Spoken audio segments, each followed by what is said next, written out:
Hello, everyone. This is Dino Chris from Prehistoric Facts, and this is Prehistoric Facts Extra episode number 72 and Extinction Profile number 2.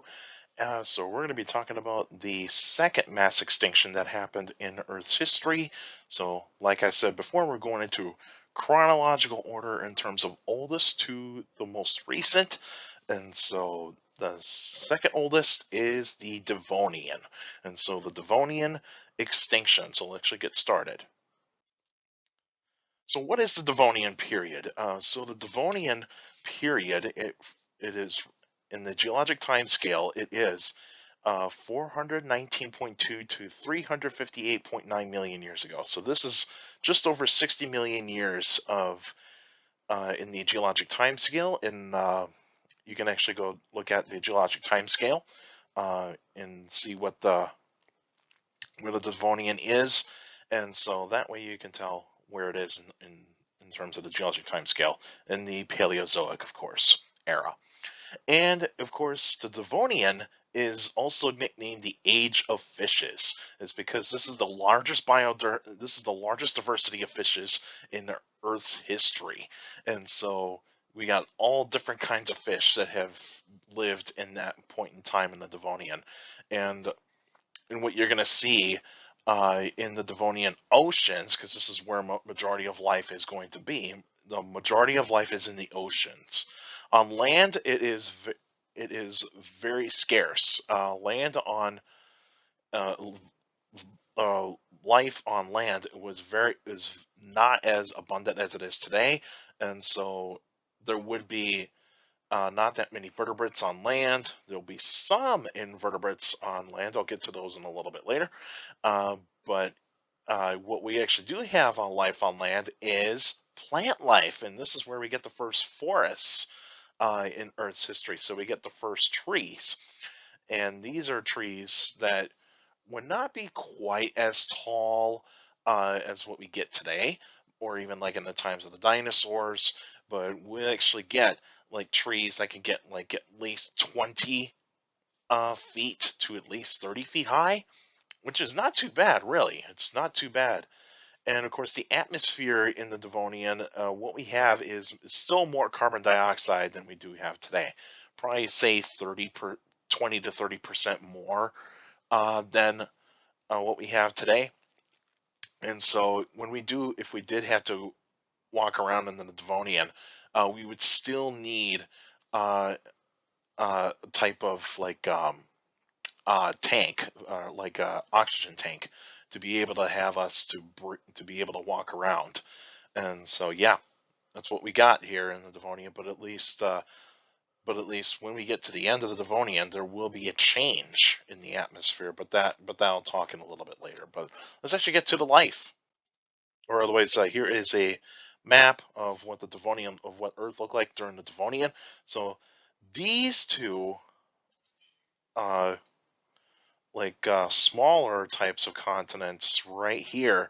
Though this is basically going to be North America and parts of Europe and Asia that are going to be right here, and then you got Gondwana land right there, which is pretty much just like your typical South America, Antarctica, Africa, India, and other parts of Asia that were around at that point in time as well. And so, yeah, this is what the Devonian looked like in on Earth. So the life forms of in the Devonian. So there is plenty of life forms in the Devonian, not just the plant life, but talking about like actual animals here. And so we got arachnids. We got our first look at arachnids on land. We also have insects. We do see insects on land, but not quite the ones that we actually think of. We may actually get to see like certain things that might look like things that we could see today, but they're very, very small. And of course, myriapods. And myriapods are things like, say, like the wood louses that you see, or even like say millipedes, centipedes. Those were around. Those were around, but I think more like millipedes than anything else. And so, yeah, you actually get those.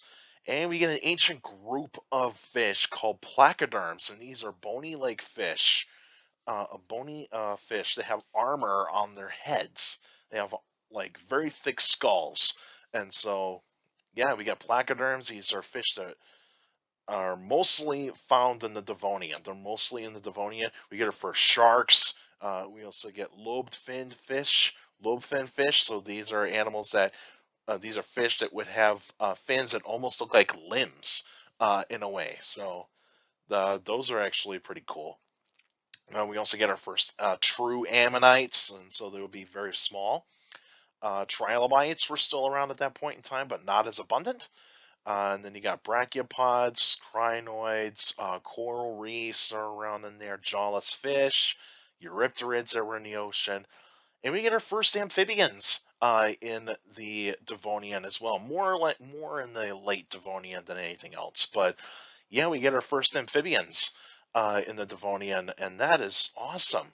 And so we get our first kind of like land dwelling, somewhat land dwelling uh, animal vertebrates that we get to see on land. But they're still going to be more towards the water because with an amphibian, you need to be near water because you need water in order to hydrate the skin. And the highlighted creatures here are pretty much what we're going to be known on the Devonian.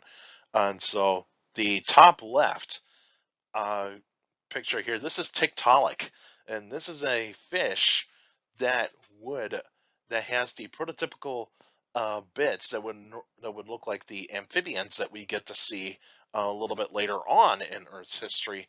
And this is a really cool animal. The fossil of this creature is unbelievable. And the front fins look like limbs. They actually look like limbs, and also it's got almost like a rib cage that is somewhat designed for be able to breathe air, but it's still got gills. It still has gills, so it's still be able to be breathing in water. And the skull looks a lot like an amphibian. It looks like an amphibian skull, but it's still got the body type of a fish. Still got the scales, and so yeah, this is almost like getting towards to being an amphibian, and that's an awesome creature. This is an awesome creature. And the top predator in the Devonian is Dunkleosteus. And Dunkleosteus is the largest fish that lived in the Devonian. And so this is a predatory fish. And it has those like bony shears like things for its jaws. But they're not teeth. They're just basically like protrusions or other ways like shear like or cutting tools that are basically from the jaws. They're just basically from the jaws, and they just like slice through things really well, and very powerful bite force. And this was a very cool fish, and if you haven't seen the skull of Dunkleosteus, please do so. It is an amazing creature, an amazing fossil, so go check it out. So let's actually get to the extinction event. So the extinction of the Devonian, it started around 375 million years ago, and this is the lowest extinction rate amongst the five major mass extinctions in Earth's history. So this is considered to be the fifth amongst the extinction rate. So where the Devonian does rank, it is pretty low. But when you actually look at the types of life forms that disappeared, 22% of marine life disappeared. The extinction on land is unknown. All the creatures on land that went extinct, we don't know that. That is still up for debate of like how much of land animals actually did go extinct, but that is up for debate. But let's actually take a look at the causes. So the causes of the extinction of the Devonian, it is unknown. There's so many theories out there. There's so many hypotheses out there that are trying to determine what caused this extinction. And so the first hypothesis is possibly a meteor impact. So could there have been an asteroid that had struck the Earth and caused the extinction? That is up for debate. There has been some meteor strikes, meteor craters that are from the Devonian, but it is still unclear if they ever had an impact. Was there a volcanic eruption that happened? We don't know, but it seemed to be not likely, but we don't know that. But it could still have happened. Glaciation that happened in in Gondwana land. Could that have actually have been the cause? But more of the evidence suggests that it is unlikely. But a different type of cause, this is actually not talked about too much, but it's actually getting more and more traction, is algae plumes. And so since that majority of the extinction happened in the ocean, so could this actually have been a problem that was caused, or that had happened?